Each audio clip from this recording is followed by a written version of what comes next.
Good afternoon, everyone. I'm very happy to welcome you all to the first EVPA policy webinar of the year. Today's topic will be about a strong social Europe, European Social Fund Plus, and the social investment ecosystem. My name is Bianca Polidoro. I am EVPA's policy manager, and I will be moderating this webinar. Given the high level of participation to today's session, we have over 100 registered participants. We will be keeping the participants to the webinar muted in order to avoid noise or interferences, but we encourage you all to raise any questions you might have.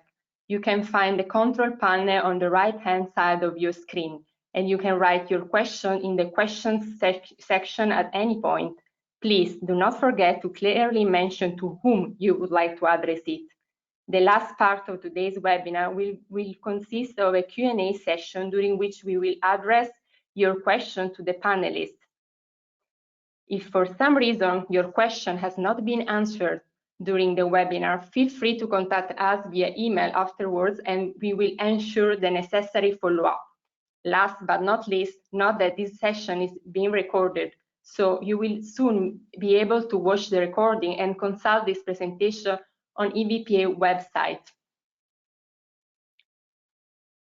Now that these housekeeping details are clear, let me give you a quick word about the European Venture Philanthropy Association. EVPA is a membership organization currently gathering more than 300 members from all across Europe that are interested in or are practicing venture philanthropy and social investments. Our members include foundations, social investors, academics, financial institutions, and service providers. Our policy work relies on two pillars. First, as thought leader within the impact space, EVPA monitors and communicates important developments in the sector at the European and national level, and voices the concerns and expectations of its network to policymakers. Second, as catalyst, EVPA connects relevant stakeholders and facilitates conversation and collaboration between them on key policy topics.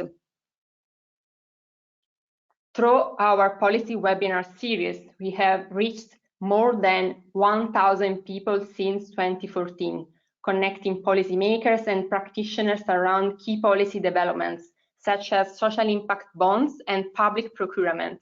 If you are interested in these topics, all recordings and presentations are available on our website. At the end of this webinar, a short survey will pop up on your screen. We would greatly appreciate if you could take 2 minutes to fill this in. It is also an opportunity to let us know about the specific policy topic you would like us to address in our policy webinar series, so don't hesitate to grab it. Today's topic is a strong social Europe, ESF Plus, and the social investment ecosystem. We will discuss this topic with 3 great speakers: Andrea Leruste, Deputy Head of Unit at DG Employment European Commission; Alexandra Dimitruk, Deputy Director in the European Social Fund Department in the Polish Ministry of Investments and Economic Development. She's responsible for financial management of ESF co-financed programs. João Machado, who joined the government initiative Portugal Social Innovation in the beginning of 2017 and was tasked with the implementation of the Social Innovation Fund. Let me introduce you the webinar's agenda. First of all, I will give you a short introduction how the European Social Fund Plus fits in the next EU budget. Then Andrea Leruste will explain the framework of the European Social Fund Plus, its main priorities and its challenges. Afterwards, Alexandra Dimitruk will give us the Polish perspective from a managing authority of the ESF, including the national instruments linked to this fund and what could be improved for the future. Then João Machado will showcase the Portugal social innovation experience on receiving and managing funds from the ESF. At the end of this pre-presentation, I will leave the floor to my colleague Testa, who will facilitate the Q&A session with the speakers. We will finish this webinar with an EVPA conclusion. Now, before leaving the floor to our first speaker, I would like to briefly explain what the European Social Fund Plus is. First of all, the ESF Plus is one of the funds of the next multi-annual financial framework, which is the European budget that will run from 2021 to 2027. Why is the ESF Plus so important for the development of the social investment ecosystem? Because it will be the EU's main financial tool to strengthen the social dimension of the Union. Indeed, it is the successor of the European Social Fund within the current EU budget, which has supported investment in the social future of European citizens for 6 decades. Since social capital providers offer financing and innovative approach to several social issues, they are acknowledged to play a key role in achieving the ESF Plus objectives. Accordingly, ESF Plus can mark an opportunity for social investors to amplify their impact. During this webinar, we will hear the difference between the current ESF and the next one. We will highlight the lessons learned during these years from policymakers at the European and national level, as well as from practitioner perspective. Moreover, we will understand the priorities and the challenges of the European Social Fund to improve the social investment ecosystem in the coming years. This is also the time to hear your thoughts and suggestions. So please write any comment or questions you would like to address in the questions section of the control panel on the right-hand side of your screen. Now, please, Andrea, the floor is yours. Hello, good afternoon. I'm very happy to be here again in an EVPA webinar that I was already one in 2015 on the easy financial instruments. And today I've been asked to provide an overview on how social enterprises will be supported in the future by the European Social Fund Plus. There's some risk that some things I'm telling today will be outdated quite soon because of the adaptations needed for the COVID-19 response, but the main info is concerning social enterprises will remain correct. So before going into the future rules, let's just take a step back to see the reason for EU support to social enterprises. You have probably heard about the Green Deal, which is one of the priorities of the von der Leyen Commission. The Green Deal is our roadmap for making Europe's economy sustainable, and this has not changed in the crisis. The EU will be climate neutral by 2050, and the Green Deal is about turning climate and environmental challenges into opportunities and making the transition just and inclusive for all. I would also like to mention the European Pillar of Social Rights, which was proclaimed in November 2017 by the EU institutions and the member states in Gothenburg. The Pillar of Social Rights is about delivering new and more effective rights for citizens. It contains 20 key principles in 3 areas, which are equal opportunities and access to the labor market, fair working conditions, social protection and inclusion. So the pillar is the compass, so to say, for social policies in Europe. And it's based on the idea that economic and social progress need to go hand in hand. It's about investing in people. Now, bringing both together, as Commission President Ursula von der Leyen said, the transition towards a climate neutral Europe fit for the digital age must be just and inclusive. No one should be left behind. And this hasn't changed with the crisis, as I said before. Actually, the recovery will still have to be green. And this is also where social enterprises and the social economy at large come in. As the Commission communication, A Strong Social Europe for Just Transition recognizes, social enterprises and social economy are important in this context. We know that the social economy employs something like 13.6 million people in Europe, and social enterprise and social economy organizations make people engaged. They generate initiatives and returns in local communities. And they also bring people closer together and closer to the labor market. Here, I would like to stress also particularly the link between social enterprises and social economy and social innovation. Social enterprises and the social economy provide innovative solutions in education, healthcare, as we can see currently very much, energy transition, housing, and the delivery of social services. Social economy can be a pioneer in local green deals by creating alliances in territories that can involve citizens, enterprises, and so on in the climate transition. This is why the Commission will launch in 2021 an action plan for the social economy to enhance social investment and social innovation and boost the potential of social enterprises to create jobs, including for those that are furthest away from the labor market. Then, in order to compare with the future, I would like to give you a short overview of how we are supporting social enterprises currently. With currently, I mean this programming period, that is 2013 to 2020. We have the European Social Fund, which is implemented in so-called shared management. Shared management means that EU funds are implemented by member states. Member states have programmed 9.6 billion specifically for support to social enterprises and the social economy. And in addition, there are under other priorities, let's say related to youth employment, for instance, there are other measures that benefit social enterprises, but this is a bit more difficult to estimate in terms of budget because they're a bit hidden in this way.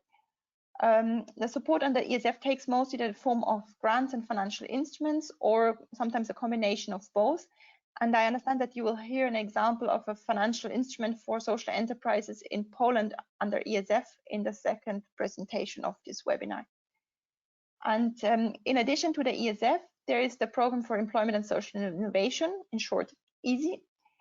EASY is implemented by the Commission, so in direct management, and there you might have come across the EASY financial instruments, for instance, the EASY guarantee, which is deployed by the European Investment Fund for the Commission, or social finance providers can also benefit from grants in the EASY, for instance, for the demand and supply side of the social finance market, or for the transaction cost support, or there's also this technical assistance. Now, turning to the future ESF Plus, for the next programming period, which will cover the years 21-27, as Bianca already explained, the Commission has proposed a new program, which is the ESF Plus. There might be some changes here in the future, but for the moment, this is where we stand. The ESF Plus is the result of the merging 5 EU-level funds: ESF, YEI, which is the Youth Employment Initiative, the FAIRD, Fund for European Aid to the Most Deprived. These are the shared management funds, and then the EASY and the EU Health Programme. The funds will keep in the future their management modes. This means that the ESF, YEI, and FAIRD will still be implemented by member states under shared management, and EASY and the Health Programme will still be implemented by the Commission under direct management. Still a word on EASY. Before I mentioned in the context of EASY the financial instruments like the EASY guarantee and so on. In the future, the financial instruments will no longer be part of EASY under the ESF Plus, but this doesn't mean that they will disappear. They will just be covered in another regulation, which is InvestEU. So I'm not speaking about this today.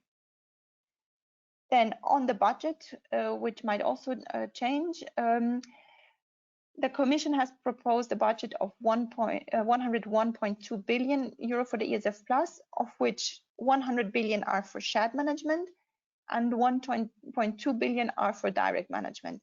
So the EASY strand gets 761 million euros, and which is less than the current period. But if you consider that the financial instruments go to InvestEU, we are more or less at the same level.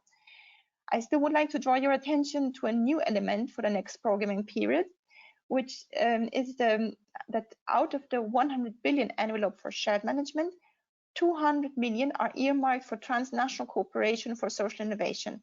And I will come back to this later. Now, the ESF and its 11 specific objectives. The ESF is the EU's instrument to implement the European Pillar of Social Rights that I mentioned before. And ESF has 11 specific objectives that are common for shared and direct management, parts of the regulation. The wording closely follows the principle of the pillar, and there are 3 areas: employment, education and training, and social inclusion. I mentioned before that there are 20 pillar principles, but we only have 11 specific objectives. So how does this go together? This is actually due to the fact that some of the pillar principles do not need funding for the implementation, but rather call for regulatory or other solutions. So, for instance, fair wages, this is something where you don't need to put funding in, but rather do some regulatory changes. Then you can imagine that this list of specific objectives as a menu from which the member states can choose for their investment. And for the support of social enterprises, there is still the option to provide grants as well as financial instruments, so there's no change in the future in this respect. In the implementation, there are certain horizontal principles that have to be respected, such as gender equality, equal opportunities, and non-discrimination. They're applicable to all. And there's also contribution to other objectives apart from More Social Europe, but ESF Plus is implemented under this More Social Europe objective and may also contribute to others, but the programming is under the More Social Europe. Now, on the employment and social innovation strand, which is on the next slide, yes, many thanks. There are operational objectives that fine-tune the specific objectives that I've shown just before. I'm showing you here the ones relevant for social enterprises, so social economy and social investment. The first three ones in blue are quite similar to the EASY objectives today, and they're allowed to do all the activities that are currently financed under EASY, with the exception of the financial instruments. I would like to mention a new objective, which is the guidance for the development of social infrastructure. And then the last one in yellowish, this is the transnational cooperation for social innovation that I already mentioned before. This will have a specific implementation mode, which is indirect management, and I will come back to this later. Now, ESF Plus, as I said already, there will be a strengthened focus on social innovation. But maybe let me first have a look at what we mean by social innovation. We have three elements in our understanding of social innovation, and I would like to illustrate this with the example of Spezialisterne, a social enterprise, probably quite well known. She's still the slide before, please, Bianca. Thank you. So then the example of Spezialisterne, which is a social enterprise that helps to integrate autistic people into the labor market. I think it's a quite well-known example. So social innovations are innovations that are both social in their ends and in their means. So they are new ideas, let's say products, services, models, whatever, that meet social needs, maybe more effectively than alternatives. The new idea in the case of Spezialisterne is to use the special talents of autistic people to work in IT companies, and they train them in order to prepare them for the work. Apart from this content component, there's also a process component to social innovation. Social innovations also create new social relationships or collaborations. Bottom-up approaches are a typical expression of this, but not only. In the case of Spezialisterne, this is that they managed to make the world of IT companies and the work integration of people with special needs communicate. And social innovations are innovations that are not only good for society, but also enhance society's capacity to act. So there's a structural and lasting element. Spezialisterne empowers autistic people, providing them a more independent life. That's also changing the way society looks at autistic people. Now, why do we support social innovation? There are key technological, economic, and social drivers that will substantially transform the world of work across Europe in the next decade. I already mentioned this transition to the green economy, but there is also demographic change and migration. We can already see the exponential use of IT-based systems and applications. There are also the citizens' expectations of well-being and equality, work-life balance, social justice, and of course now I would also have to add, for instance, health challenges into the list. And if we want to shape this transformation of the world of work in line with the European Pillar of Social Rights, then we need to adapt our employment, education and training and social inclusion policies. And we need new relationships and collaborations between public, private and third sector organizations at actual levels, local, regional, national. Why? Because bottom-up approaches or partnerships more generally, they lead to new combinations of tools and methods, practices, and they often lead to innovative solutions. So they involve, mobilize, empower stakeholders and citizens to shape the changes, the transformations, to take part in these transformations, and then there's also better acceptance on the ground. Social innovators, and I would include social entrepreneurs here, offer solutions to societal problems. So often it's more cost-effective solutions, and social innovators, social entrepreneurs are often system changes. And so they, as any company that would like to remain in business and has to put aside some budget for research and innovation, our social policies need some room for experimentation. And so we need to provide some space and resources for EU-wide experimentation to test suitability, feasibility, and acceptance of social change.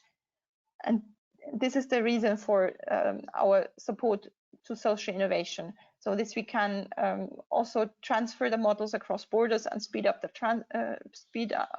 transfer to avoid that we duplicate work, that we follow blind alleys, and so we reduce actually the risk of social innovation. Now, concretely, under the ESF Plus, social innovation will be supported under shared management. So this is decentralized at regional and national level by the member states under shared management, and then we have social experimentation implemented under EASY to allow policy innovation to be tested on a small scale. And then we have the support to transnational social innovation initiatives, for which we have this 200 million that I mentioned already. If now I turn to the shared management, what do we foresee concretely? In one article for shared management, we require member states to invest in social innovation and social experimentation, and also to support partnerships between public authorities, private sector, and civil society. The novelty is also that we specifically refer to scaling of innovative concepts developed under EASY or other union programs. For this, we require them to have at least one priority per member state, and this is mainly for visibility reasons. And then we have an incentive in addition, which is up to 95% co-financing. So this is to diminish the risk for testing new things. And we don't have specific budget earmarked for social innovation, but with this co-financing, we hope nevertheless to have a sufficiently strong incentive to have some investments in this area. When we see here 5% of the national ESF Plus envelope, this doesn't mean that social innovation cannot go beyond 5%. We would be happy if it was beyond 5%, but the incentive of the 95% co-financing is limited to 5%.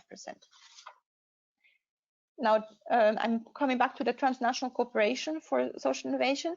The Commission has proposed to set aside 200 million over the whole programming period for this purpose.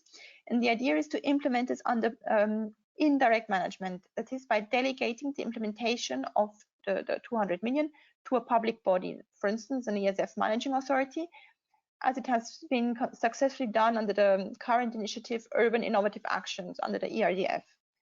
And so we would choose this managing authority through a call for expression of interest, and this managing authority would then implement on behalf of the Commission.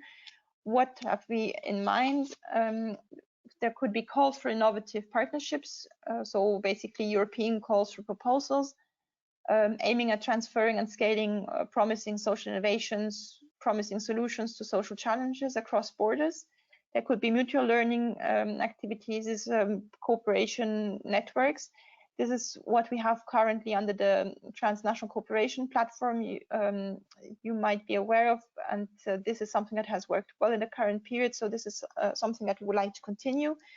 There will be a kind of European competence center for social innovation to validate the suitability and transferability of innovative solutions. and these activities will be complemented by capacity building for stakeholders in order not to leave the projects on their own. And this is also successfully done under Urban Innovative Actions and Leader today. Now on the timeline, of course not sure if it can be kept, but it's still the idea. The Commission made its proposal for the ESF Plus regulation in June 2018. As you may know, regulations have to be agreed between the co-legislators, the European Parliament and Council. So these negotiations are currently ongoing. After that, but de facto already a bit earlier, in parallel, the member states negotiate their programs with the Commission. And the aim is to be ready with everything at the end of 2020.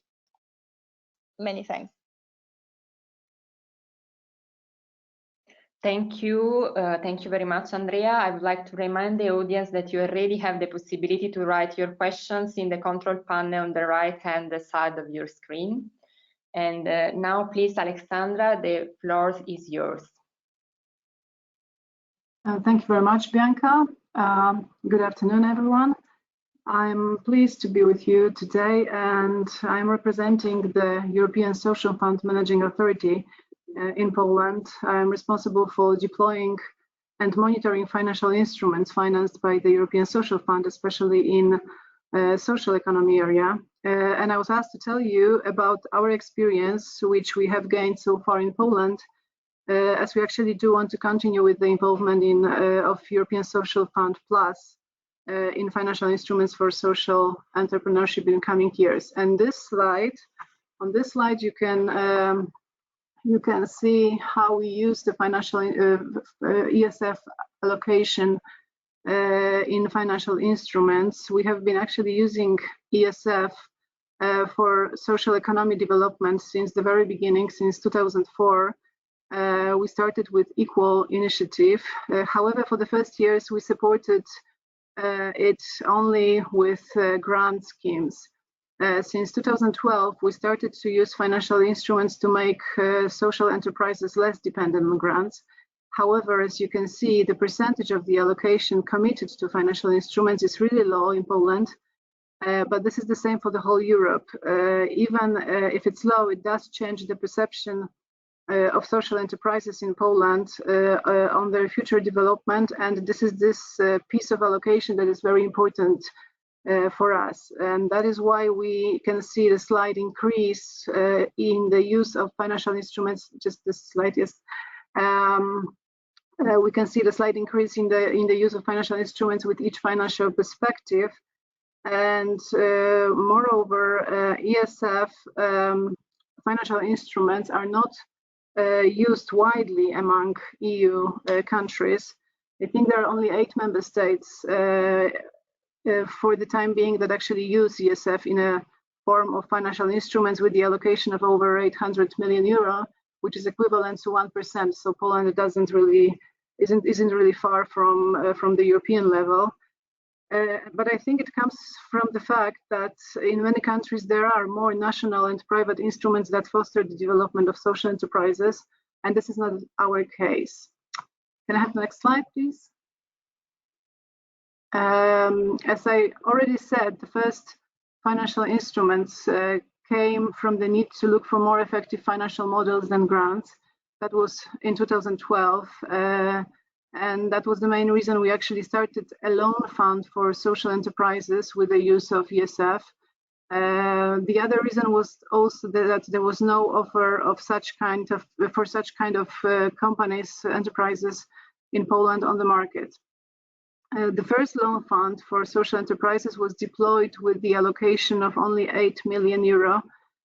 In result, 500 microloans were distributed with more than 500 new workplaces created.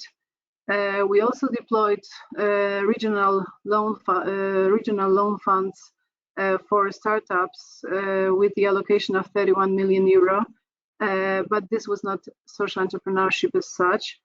All financial instruments offered support on preferential terms.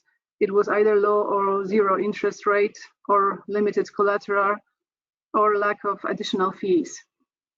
So those first loan funds proven its success, and our goal in 2014-20 perspective was to reshape loan funds so that they better suit the needs of the target group, and also to diversify financial products for social economy sector.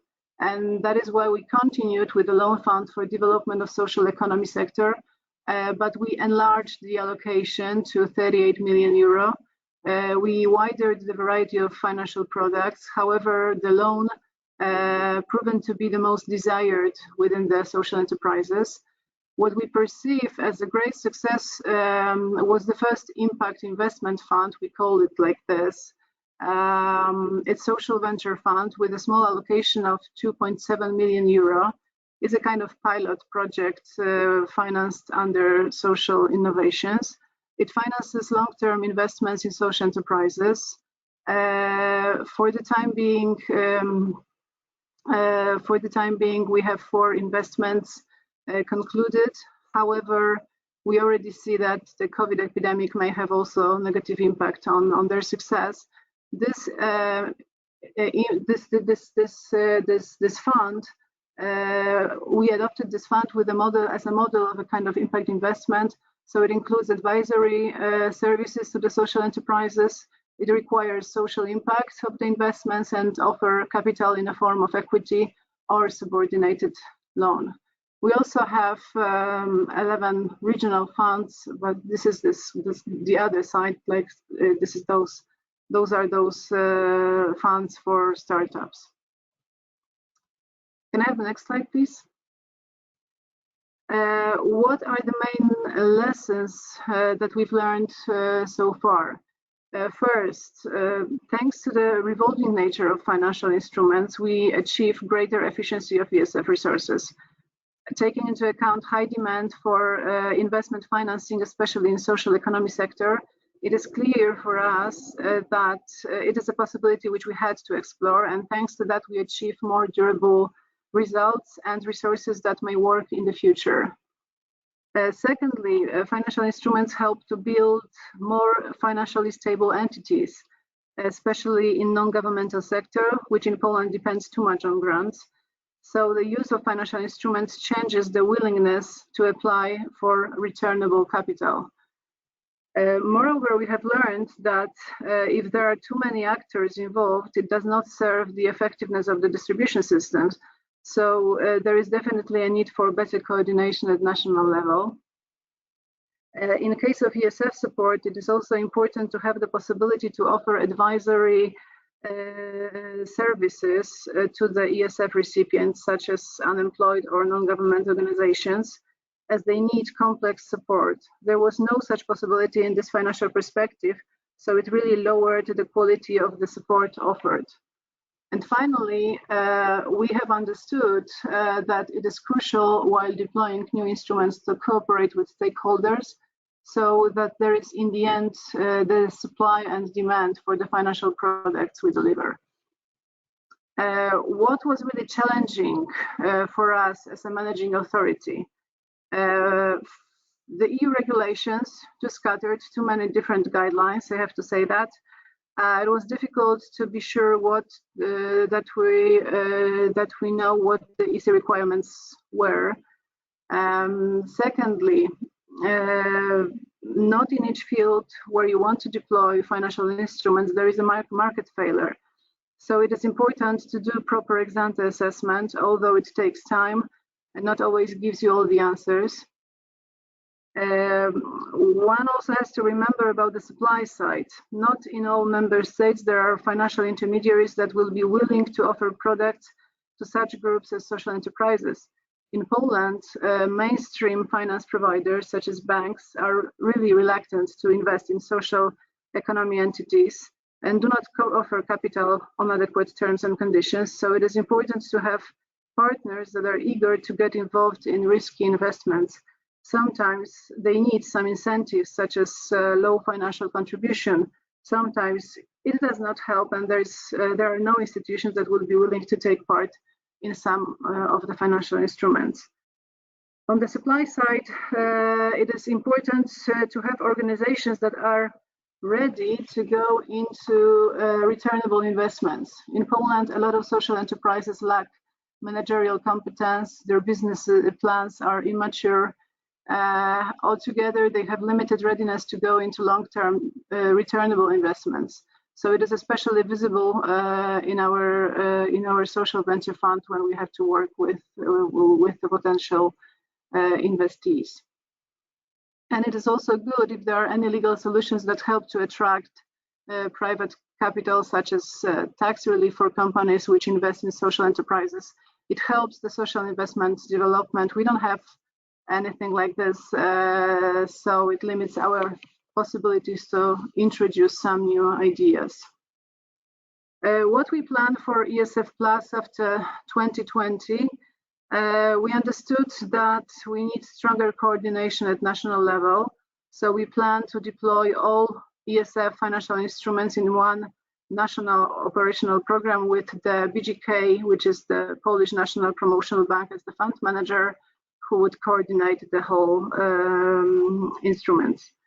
Moreover, we need more complementarity with the national funds, as we see that ESF sources compete with national ones, although not in social economy area, because here we don't have any national instruments. We also observed limited interest in loans as there are grants offered on the market. We need to limit the use of grants in the same areas as financial instruments only to those groups who are most disadvantaged on the labor market, and there is a need for clear demarcation line in this respect. Moreover, advisory services are crucial for social enterprises, as I already said. It was important for us to include in the draft CPR for 2020 plus the possibility to mix grants with financial instruments, and it seems that it should stay there. So we think we definitely will use this option, and now we are thinking how to model the agreement so that the final recipients will be offered advisory services depending on their needs, together with the financial instruments. We also plan to use financial instruments in a broader scope, apart from the areas financed so far. We also see new ESF Plus policy objectives in which we may think of financial instruments. And we also plan to use new options such as repayable grants, which appeared in the CPR for 2020 plus, although the draft provisions do not seem for the time being to be too encouraging. Yes, and on the next slide, you can see what we already plan with regard to financial instruments after 2020. First, it is important to decide what to do with legacy funds from previous perspective, so that they don't compete, those instruments, with the new ones. So we decided to engage these sources into liquidity loans for social enterprises, not necessarily linked to their development. As this is the area not eligible for ESF Plus, and this is the area very desired from the sector. We also have a national accessibility fund. This is a kind of a financial instrument that offers loans for adjustments of buildings to the needs of disabled people based on national legislation. But for the ESF Plus financial instruments, we will definitely continue financial instruments for social economy. However, we will diversify the offer to different products. We have also thought to widen the scope of target group and offer financial products to for-profit companies which offer financial and health services. And this is the new area not really explored so far, so we will see what will be the outcomes of the ex-ante assessment and whether we can go into such instruments. And definitely we will try to introduce the model of impact investing and tailor the financing to the specific needs of the investment. In the area of startups, we will harmonize the financial products with national schemes and grants. We also plan to offer capital rebates to specific target groups not defined yet. And we also plan to start some other areas, such as lifelong learning, loans for adults, perhaps some instruments in accessibility and social housing. What can be improved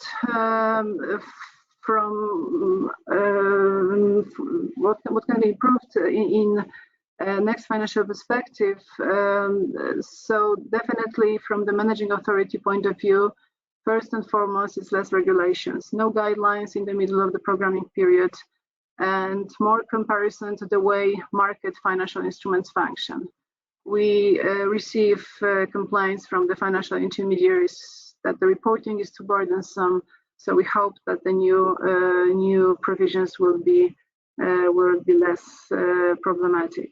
There is a need for complementarity within InvestEU, especially social investment and skills window offered at the EU level. We don't know how this instrument will perform in Poland, Polish reality, and how much interest there is going to be. In our case, as I mentioned earlier, there is also a need to improve national complementarity, which we hope will be better with the coordination of the National Promotional Bank. And there is also a need to provide more flexibility of financial instruments to better meet the needs of the target group, especially in social economy sector. And what we also should improve, especially in social economy area, is aspect of linking each investment with social impact and measure it afterwards. This is not the case in all our instruments. Actually, it works only in social venture fund, but we hope we will progress in this case.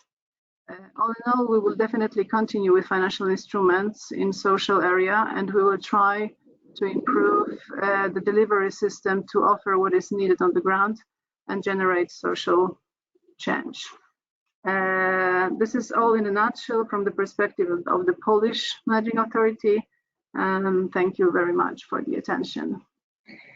Thank you very much, Alexandra, for giving us the perspective from the ESF Managing Authority in Poland. Now, please, João, the floor is yours. Thank you very much, Bianca. I think you can go right away to the next slide. And one more. Okay, well, thank you very much. Good afternoon to everyone. We'll try to tell you about how we are getting things done here in Portugal. 15 minutes is too short to give you a proper idea on how we are using ESF budget, but I'll try to pinpoint the most important facts of our journey, or at least the ones I believe could be more useful for you at this stage. Therefore, I will start by talking about the setup of Portugal Social Innovation, and you'll understand why I will emphasize this and why we believe that the timing is now. So to give you a bit of context, Portugal was always very highly dependent on European funds, being a small country with no particular economic sector that could assume a top position at the world stage. So social and economic development was always very leveraged on European funds. And as probably the majority of you may know, European funds are deployed in periods of 7 years. Right now, we are at the end of eligible period that began in 2014. And usually the year prior to these eligible periods are very important, because it's in that year that the national governments define the generic approach for the deployment of the European funds. So 2013 was key for us. And at that time, Portugal was coming out of a severe financial crisis where there was a high unemployment rate, high poverty levels, and which put an overwhelming pressure in the social sector organizations at that time. And this led to a very difficult period in which the social sector organizations didn't have access to finance. Roughly at the same time, there were a lot of stakeholders talking about social innovation and social entrepreneurship. There was a movement of social startups being created, academics talking about it, opinion leaders talking and writing about it in the major newspapers. So there was a buzz, there was a momentum being created that led to the creation of a task force, a specialized task force. and the people who belonged to that task force was people that were coming from the private sector, the social sector, of course, but also from the public sector and from the academic sector. And the main outcome of that task force was a proposal that then was submitted to the national government to on how the national government could create a public initiative to channel budget from the European funds in the next eligible period to the social entrepreneurship ecosystem. That proposal became was very well received by the Minister of Regional Development, that in that time was the one responsible for the design of that deployment scheme. And that proposal ended up being what Portugal Social Innovation is now. So we were created in the late 2014, 1 year after the submission of that proposal. So please, if you can go to the next slide. And so, as I was saying, we were created in the late 2014 as a government initiative with two main objectives. The first one was to promote social innovation and social entrepreneurship as a way to generate new solutions for key societal challenges that we're having at that time in Portugal. And then those solutions would be a complement or maybe even replace the traditional state approach. And the second objective was to foster a social investment and an impact investment market in Portugal by designing instruments that were better adjusted to the specific needs of both investees and investors. So to pursue the first objective, this objective of creating an impact ecosystem, we created an activation team, which was a team of 5 people. There's 1 person per region, and the role of that team was to meet with social entrepreneurs, meet with social investors, meet with local authorities, talk about the Portugal Social Innovation instruments, talk about social innovation, deploy one-to-one meetings, workshops about our instruments, organize local events to foster social entrepreneurship. So there was a they were trying to create synergies, and they're trying to raise awareness for the topic of social entrepreneurship and how that and how social entrepreneurship could be important for the development of the social tissue of the country. At the same time, we to pursue our second goal of developing social investment market in Portugal, Portugal Social Innovation was creating 4 instruments in which with an overall budget of 150 million euros that were coming from the European Social Fund. So if you please, Bianca, go to the next slide. Thank you. So here is a snapshot of the instruments portfolio. It is a blend of financing and financial instruments, and it's also a mix of retail and wholesale approach. These instruments were designed in order to be aligned with the project's life cycle. And the first one in the value chain is capacity building for social investment. In this instrument, we are providing tickets of up to 50,000 euros in order to allow social sector organizations to access specialist support. This instrument is exclusively for social sector organizations, and the goal is to foster innovation within them. Then there is a second instrument, it's called Partnerships for Impact. The rationale behind the design of this instrument was to provide a kind of a balloon of oxygen to the social sector organizations and impact ventures, enterprises that were in their first moments of creating a social innovation project, and they needed a balloon of oxygen to evolve their intervention. They grow their structure, grow their impact, and eventually became investment ready in a matter of 2 to 3 years. This instrument works through a match funding scheme. So before the application, the entity that is implementing the social innovation project must guarantee that they have grants that will cover 30% of their spending needs, and we will match fund the 70% that's left through reimbursement of expenses. Then there's a third instrument, which is our less popular instrument. because also it's much harder to assemble an application to such instrument. It is our payment by results instrument for projects developed in one of the public priority areas, and there are 5 public priority areas in Portugal. It is employment, education, social protection, justice, and health. Now I think there's a 6th one, which is digital inclusion. So before the application, the service provider must guarantee that there is a private investor on board that will invest 100%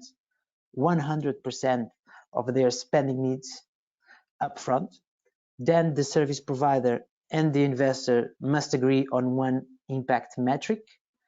Then the metric and the project must be validated by the national public entity. So if the project is in the education field, you need to bring on board the national public entity that is in charge of the public policies for education, and that public entity will validate the project and the metric. And then when all 3 parties are on board and agreeing on the project and the metric, there's a submission of the project, the submission of the application. If we approve, the project starts, and after or when it comes to an end, the first period of the project, which usually is the first year of the project, the metrics will be assessed. If the project achieves the results, the metric, we reimburse 100% the private investor. If don't achieve, we do not reimburse anything. So it's all or nothing. We cannot remunerate the private investor because we are using European social funds money through a financing instrument. So there's no interest rate for the private investor, but there is a tax break since 2018 that allow the investor to account 130% of their expenses with this particular project. So this way we keep things interesting for the private investor to invest in social impact bonds. And finally, we have a 4th instrument, our biggest instrument. It has 82 million euros of overall budget, the Social Innovation Fund, and it's actually embedded in 2 instruments. A debt instrument in which we have a wholesaler approach, and an equity instrument in which we have a retailer approach. On the debt instrument of the Social Innovation Fund, we do not lend directly to the social sector organizations or to the impact ventures. What we do is that we create a pack of conditions, such as loan guarantees of 80%, to the banks, and then the banks will provide loans at below the market conditions to those entities. On the other hand, in the equity instrument, we behave pretty much like an impact VC. So we invest directly in impact ventures, but never invest alone. We always invest alongside the private investor, because our idea is to attract private capital to this pool of impact ventures that we have here in Portugal by de-risking their early stage investment. And this is all these instruments has its own particular profile, as you can understand, and we are always doing fine-tuning of the instruments. This is the actual scenario, although the first scenario was something very completely different. Actually, it was something similar. We tried to implement something similar to the Big Society Capital in UK, so a fund of funds, but we quickly realized that the economy at that time was in very bad shape, and we won't have any intermediaries that could help us deploying the money and financing social investment projects. So next slide, please, Bianca. Great. So regarding main takeaways, first and foremost, and this is very important, the political consensus on the importance of social innovation. And I can share with you a story that I think it's a great example. We were created in the late 2014, and in October 2015, so less than 1 year after our creation, there were elections in Portugal. And the government that created us the party left, and they stepped into a coalition of 3 parties from the left wing. So we shift from center right to left, coalition of left-wing parties. At the time, we didn't have any results. We didn't have any call for projects open. We were basically invisible. But it turned out to be a very good thing for us. A new minister came into, called Maria Manuel, Leto Marx, and she became our public champion. She became very vocal about us, and she quickly realized the importance of social innovation and social investments for the social development of our country. So she brought us to the Ministry of Presidency, which is a ministry in charge of transversal topics to the whole government. She opened a lot of doors inside and outside of the government, and that was truly crucial for our success. Of course, the importance of an activation team. They are our eyes, ears, and hands on the field because they are in constant contact with the social sector organizations, the impact ventures, but also the social investors, the impact investors. So they are our direct channel to the ones that are the main beneficiaries of our instruments. So they are very important for the fine tuning and sometimes the hard tuning of the instruments. Develop of a wide range of financing instruments. Of course, that one size does not fit all. The existence of a tax relief policy, it's always also very important. You know, you have to make things interesting for investors, and if you want to attract private capital to the sector. There is a network of social innovation incubators, more than 20 in the last 3 years, and they're a great way of creating and nurturing our pipeline. And the academia interest is always important if you want to them to test and access the best way to deliver social impact, of course. The next slide, please. Regarding limitations that inhibit social innovation. Well, specifically regarding ESF funding, there is a mismatch between ESF regulations and the dynamics of social innovation. You know, social innovation implies taking risks, and to finance it, you need innovative and flexible instruments that could work faster. So due to the fact that through a financing instrument and under the European fund scope, usually a 10K investment implies the same amount of assessment and bureaucracy as a 100K or a 500K investment. This sometimes makes things difficult for us.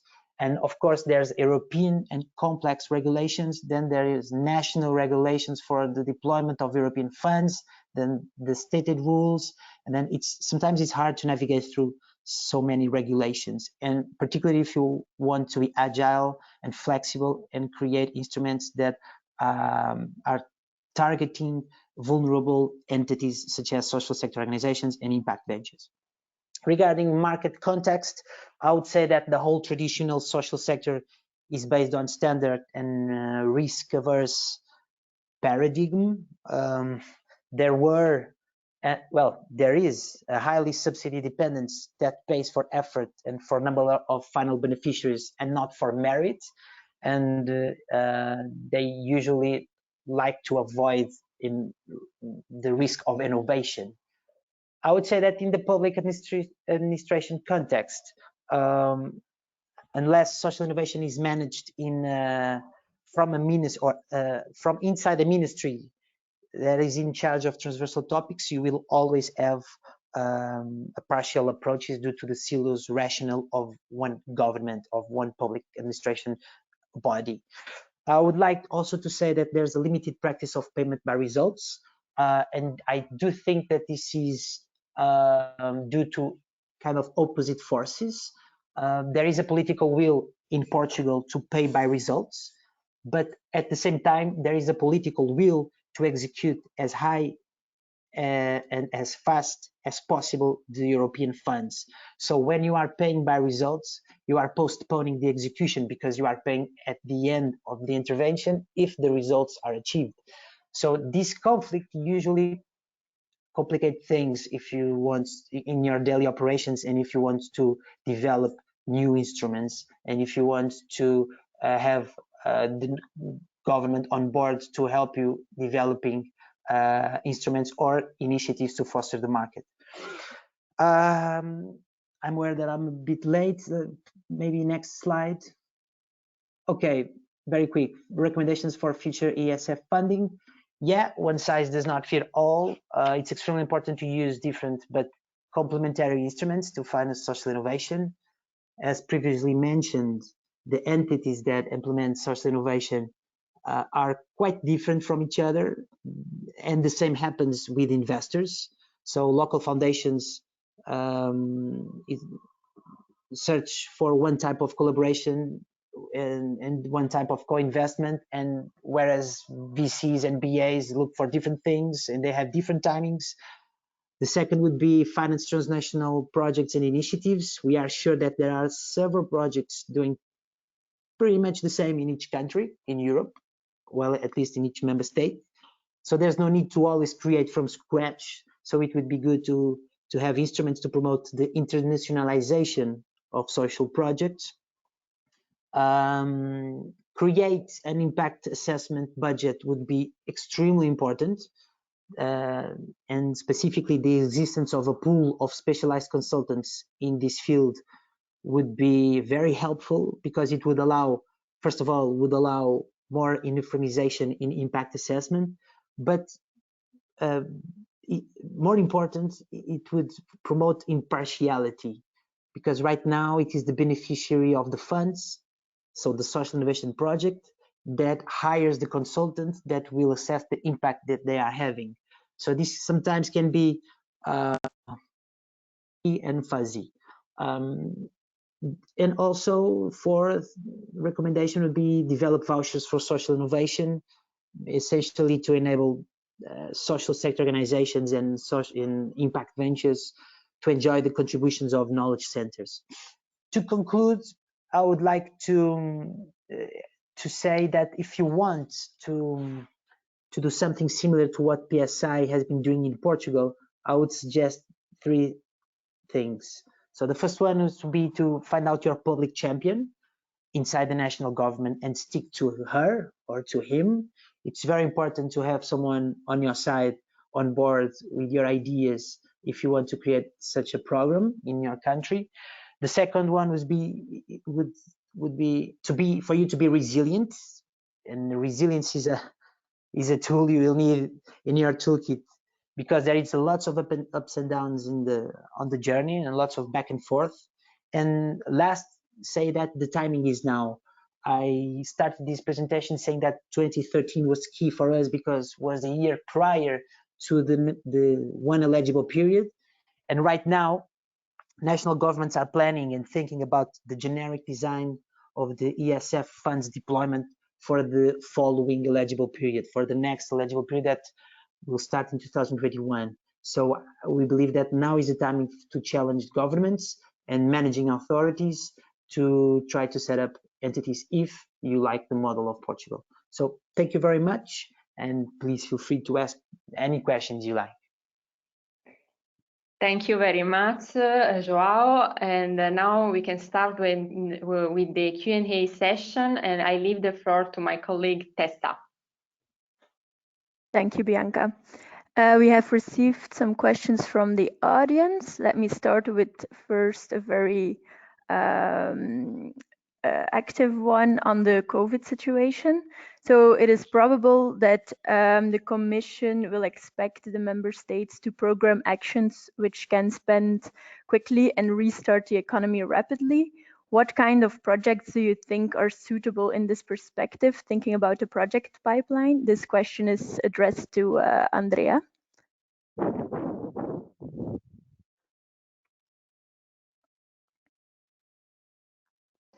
Okay.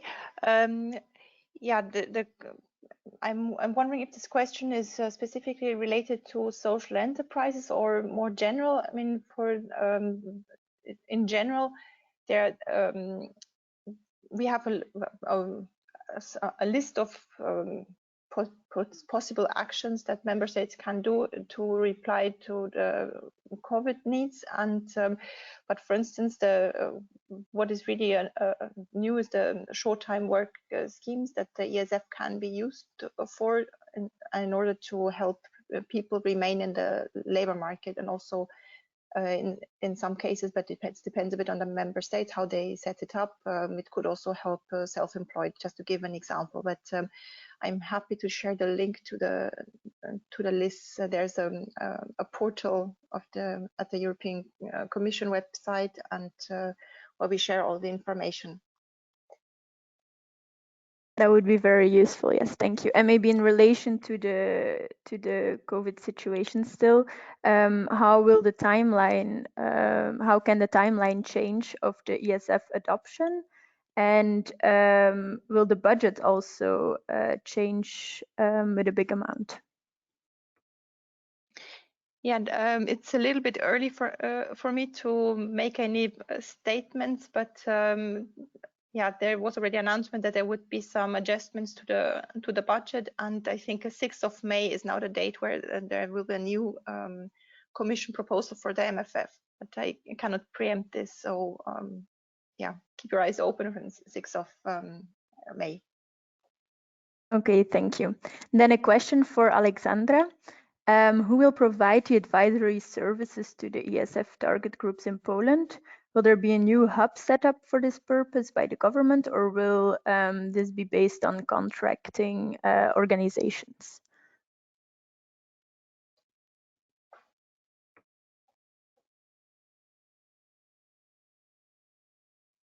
Yes, I would say that I have to say that we haven't decided yet. There is a network of the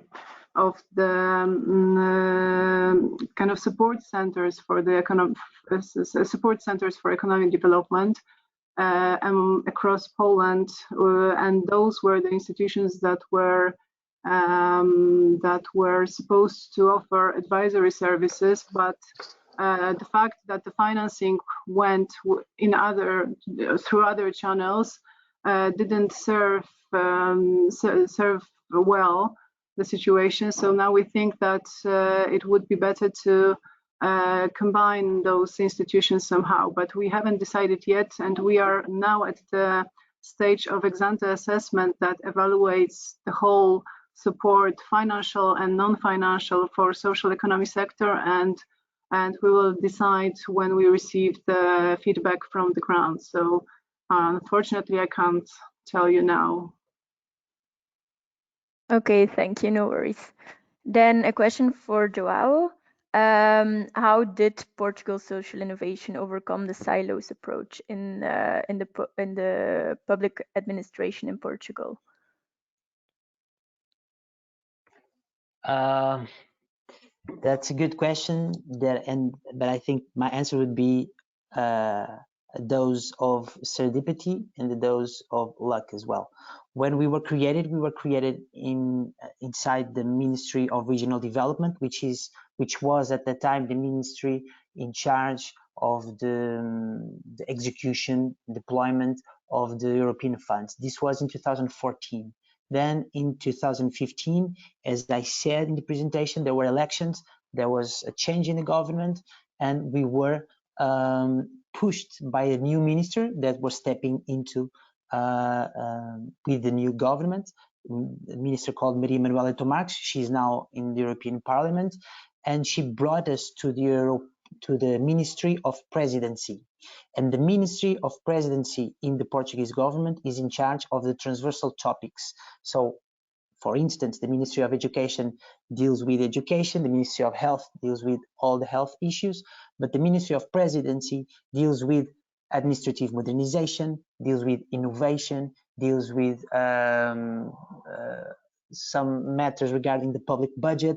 So it was important for us because it's a powerful ministry that has a transversal approach to a lot of topics.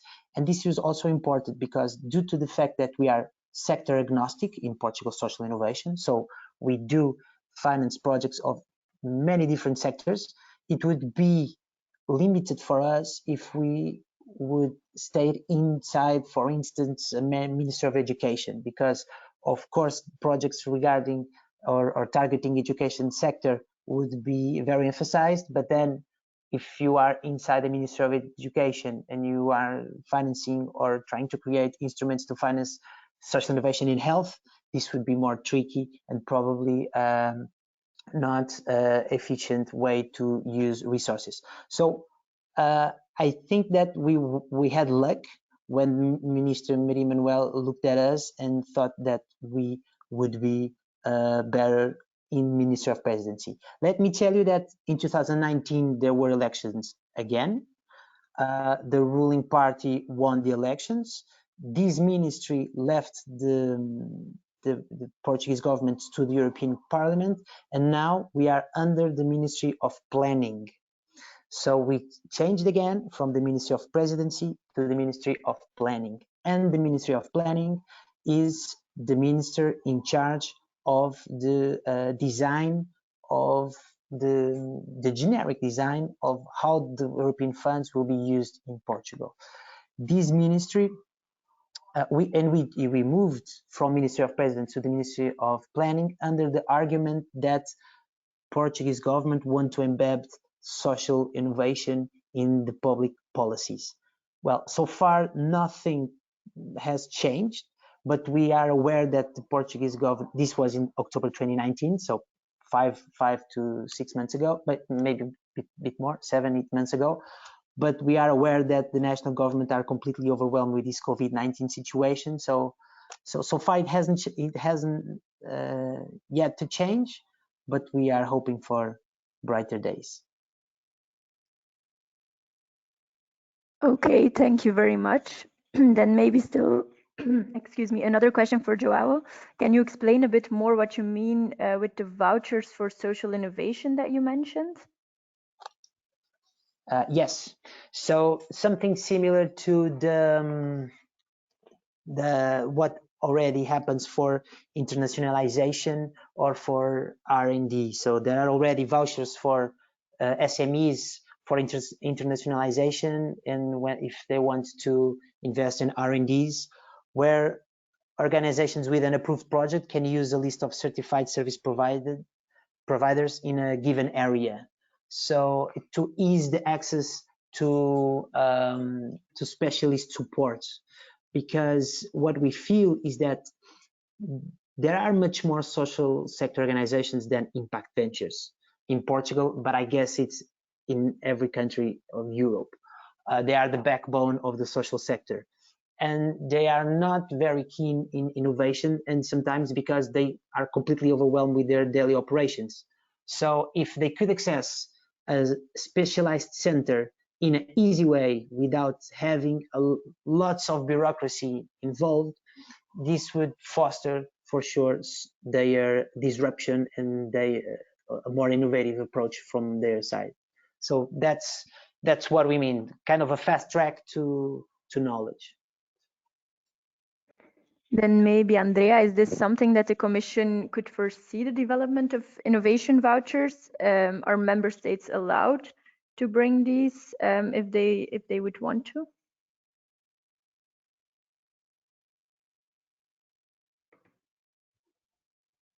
Was this question for me? No, this was for No, Andrea. Okay. Sorry, it took some time to get the sound back. Yeah, I mean, this is something that member states could certainly develop. So this is not, I mean, at the European level, it would be, I think, a bit difficult to find a solution that fits all national contexts. But I think this would certainly be something that could be envisaged at national level. Okay, thank you. And another question for you, Andrea. Maybe if I can come back to this question. I mean, you were talking about vouchers for the social economy or social enterprises themselves to get more knowledge, but where we see a need and is also at the level of some managing authorities, not maybe the Portuguese one, but there are certainly some managing authorities that have not so much experience in fostering social innovation or promoting social innovation. And this is something that the Commission could do in the future to help building the capacities of the managing authorities. Okay, thank you. Then Andrea, another question for you. How will the Commission enable the development of payment by results instruments and overcome the challenges that João mentioned in his Portuguese presentation in the next ESF period, ESF Plus period? I mean, this payment by results is one option of financing social enterprises, but not the only option. And it's already feasible now. And for instance, under the fee compass, and you know, we have this cooperation with the European Investment Bank that helps to help managing authorities set up financial instruments. There have also been presentations already on payment by results schemes, but this is, yeah, it's by such a complex instrument, and I think that in every context you have to see if this is really the most suitable instrument. So it's not something that we are really pushing for. If member states would like to do it, we are happy to help, but it's not in all cases the most effective way of financing social enterprises, I would say. Okay, thank you. Then a question for Alexandra. You mentioned that financial intermediaries have limited interest in the ESF target groups. How do you, as a managing authority, try to incentivize these financial intermediaries? And did you come up with innovative financial instruments such as guarantees to do this?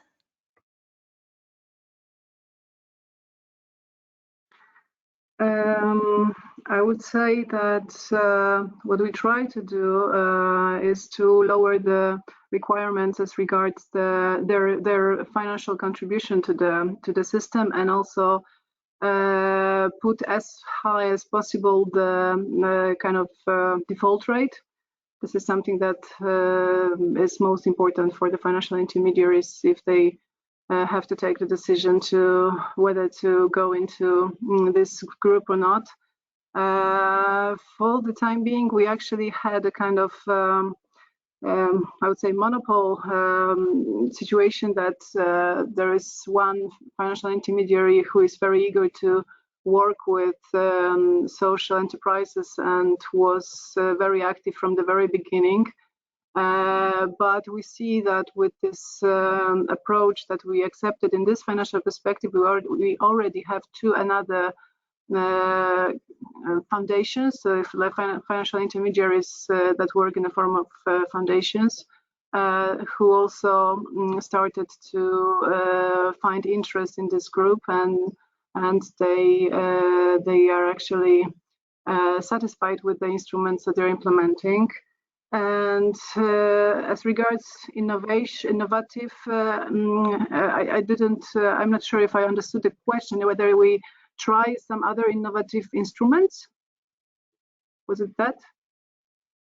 Yeah, exactly. So in which, I think you already mentioned it, in which way you incentivize the financial institutions through financial instruments. So what I can add is that in the case of guarantees, we tried to start a system of guarantees with the local banks,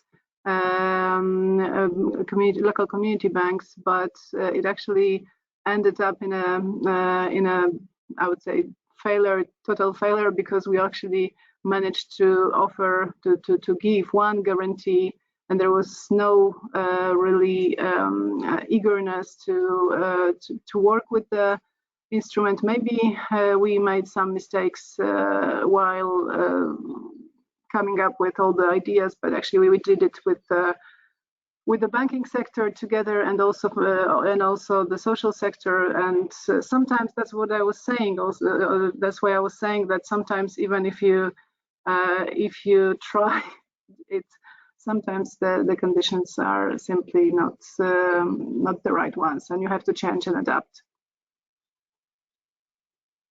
Okay, thank you so much. And then there's two small last questions. The first one is for Andrea again. Could you explain a bit more about European Competence Center, which is envisioned? Okay, I had mentioned the European Competence Centers in the context of the transnational cooperation that is foreseen under ESF Plus, and indeed we feel that we need some kind of center at the European level to to gather knowledge and about social innovation, and also if there is, for instance, there are some practices that are put forward to see how they can be transferred, if it's how to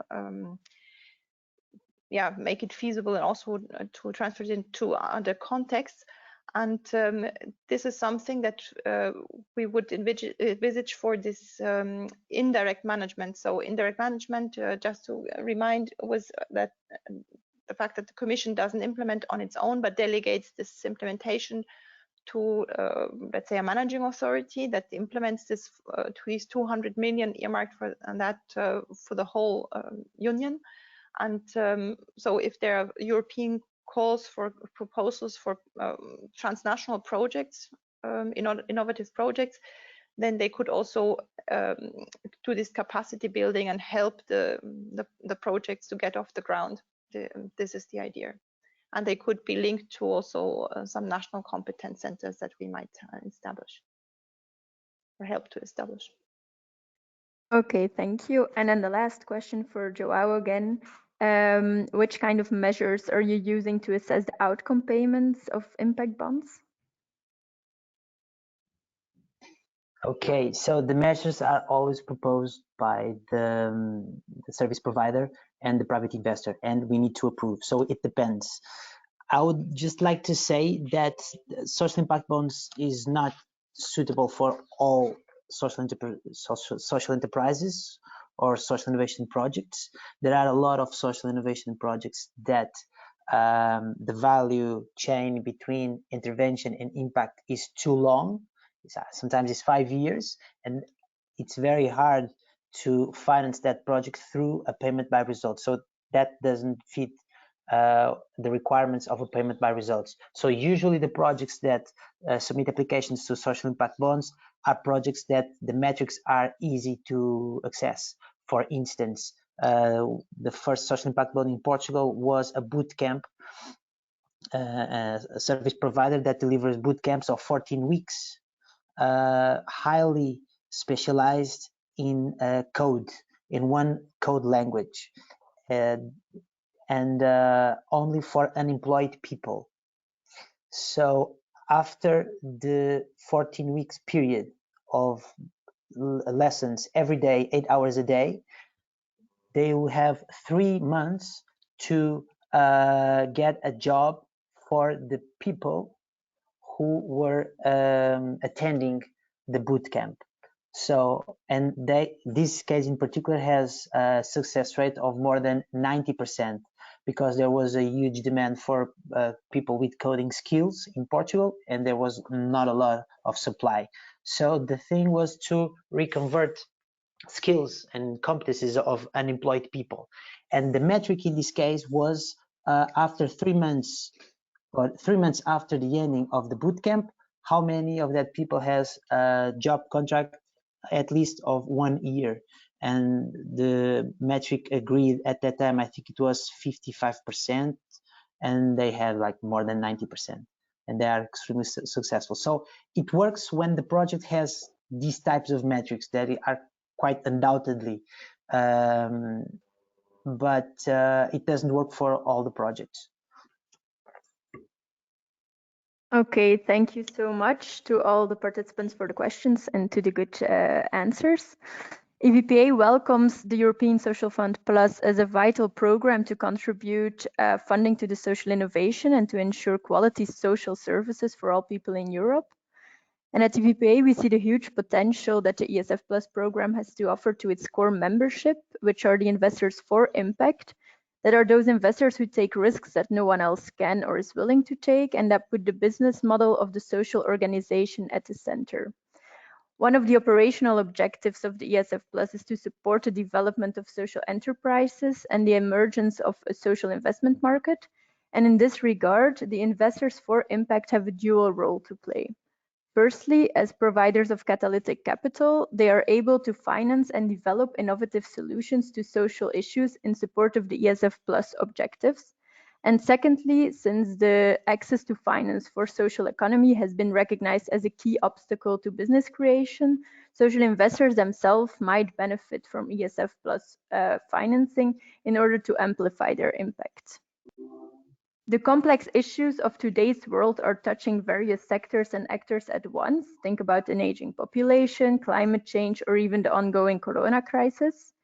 Luckily, both private and public sector are acknowledging the importance of collaboration, and some innovative mechanisms have been set up to develop and scale innovative solutions together, such as in the case of Portugal Social Innovation.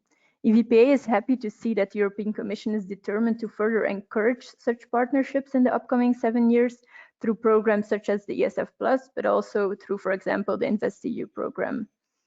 On a final note, I would like to invite all of you to our next webinar on the 18th of June, which will cover the topic of the European Green Deal, just transitions and the role for social investors. Now allow me to thank our 3 speakers of today for all the information provided and insights shared, and I thank all of you, our participants, for tuning in.